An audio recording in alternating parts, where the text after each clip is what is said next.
Yo, yo, yo, we in here. We about to watch this video. YNW Melly. They say he was crying at court. He got a bail posted or something. I don't know how accurate this is. Sorry, I was getting my charger on my iPad. I forgot to charge it when I left to go to work. It could have been at like 70 or 80%. Now it's just at 8%. Um, oh, let's get into it. We got this video right here. I don't even know how long it is. Okay, here we go.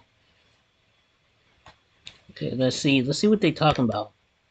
Ungadi are warrior priestesses, selected Supposed from to the be first Mortal order Kombat of the 1. devout world.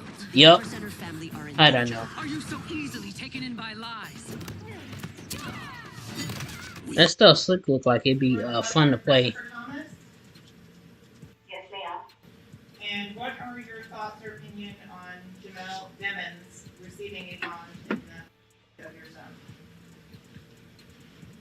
I don't think you should receive a bond, but I do know that he's innocent until proven guilty. But these are some serious accusations against him. So, and I understand he has money and don't want anything, nothing to happen to me or my family. So I don't think that he should be granted a bond at all. Thank you, Ms. Phillips. It's hard to hear what she stated, but she said, I do not think he should receive a bond. I do know that he is innocent until proven guilty. However, there are some serious accusations against him and he has money. I do not want anything to happen to me or my family. I don't think he should receive a bond at all. To which YNW Melly's lawyer would then quickly object what she said inside of the courtroom. I have, again, I would object to court even considering the statements of people that even the state has no idea where they are. We have, I know that lawyer. I've been watching Trial for a while, so I know who he is. I wonder why they're not showing him. Subpoenaed those people for deposition numerous times, most of them. There's a material witness bond as we speak on Mariah Hamilton. They don't know where she is. As Melly's lawyer would make the point that even if YNW Melly gets released and has access to all of his money, there is no reason on why he would even want revenge against witnesses that are still inside of the case, because YNW Melly has no idea where any of these people even are. This is a very weak objection, and the judge even stated that. However, this made YNW Melly then very nervous. The hearing was then paused for recess. YNW Melly's lawyer is then seen going over to Melly, asking him if he is sure that he has no idea where any witnesses live, and also the reasons why he needs to be on house arrest.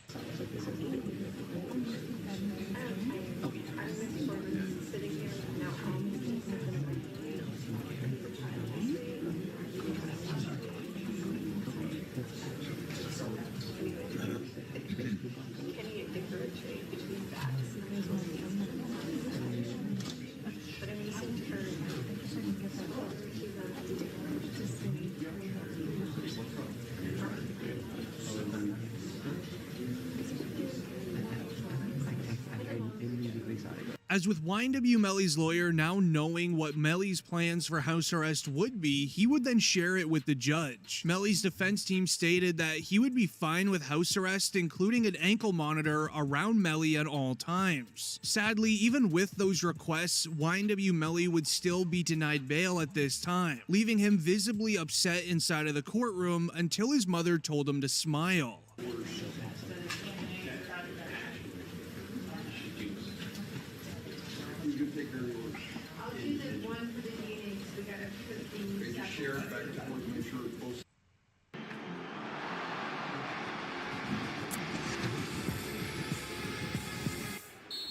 Yeah, I can buy the ad, but no, I can't do this prison stuff. I would have been mad.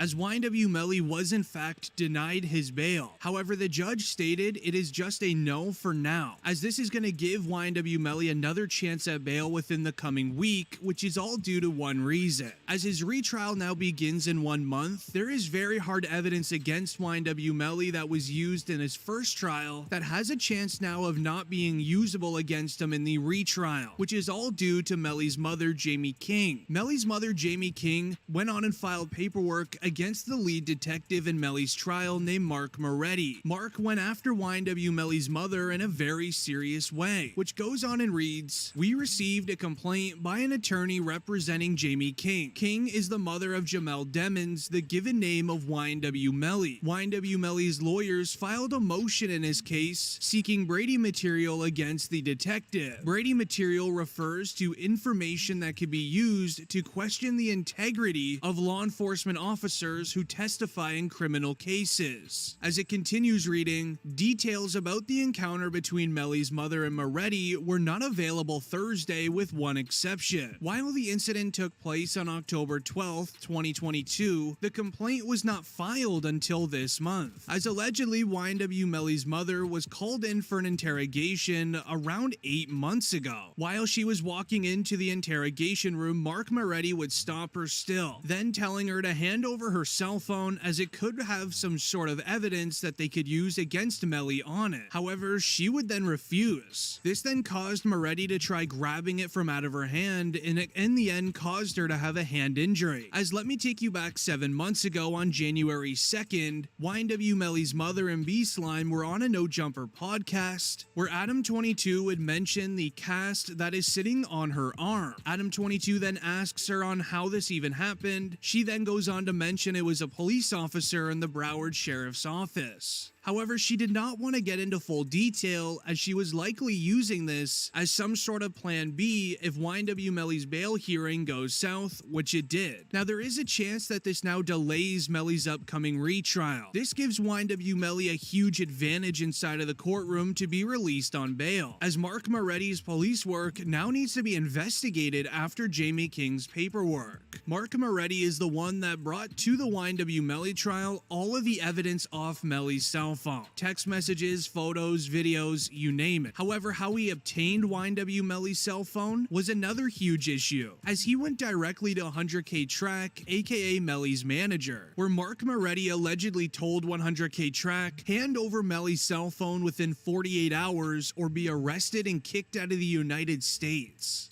You, as a trained investigator, Jameson Francois to be deported to Haiti, even though he's been in this country since 5 years. Yes, sir. Did you, in fact, that he would not get fed and get any medicine in the jails? I don't know about that conversation.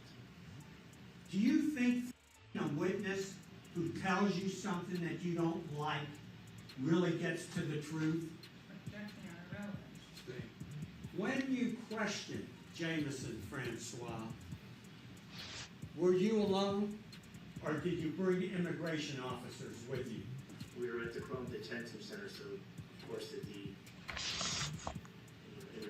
immigration officers had to be there. As that is Melly's lawyer yelling at Mark Moretti during the first Melly trial, as Moretti did some of the most questionable police work that he's ever seen. As if this all turns into Brady material and this evidence is now unusable, the chances of Melly beating his case in October is very high, as this text message of him admitting to doing the crime will now be unusable. The PC Gambino account asked him if he was okay, and his response was, I did that, and placed a smiley face emoji. And the next message from the YNW Melly account says what? After that, SHHHH. And could you please say and point on the right side of the screen exactly which part you're saying where the YNW Melly account says, I did that? I did that. This is the thread ID.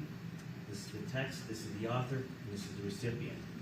And then you come down here, same thing. The ID is for the actual message, which is just specific that one message. Then the thread ID is the actual continuation, continuing message. To even these very suspicious text messages to his ex-girlfriend at the time, stating that he's gonna remain loyal to Bortland all the way until the end for one reason: will not be usable. What does that one say? You don't with me anyways. I peeped it. You can slide, but God knows I wasn't in her and real. Here's one thing you need to do before buying anything online. Don't spend another dime on Amazon until you watch this first. Breaking, you spoiled everything was given to you. You act like a some slide. I keep Borton with cuz As Mark Moretti went through all of YNW Melly's personal photos, video albums, text messages, and even Snapchats to find evidence on him, or even in the notepad of YNW Melly's phone, he found a saved Facebook Live video link of Melly and Bortland's reactions 8 hours after the crime. You see him?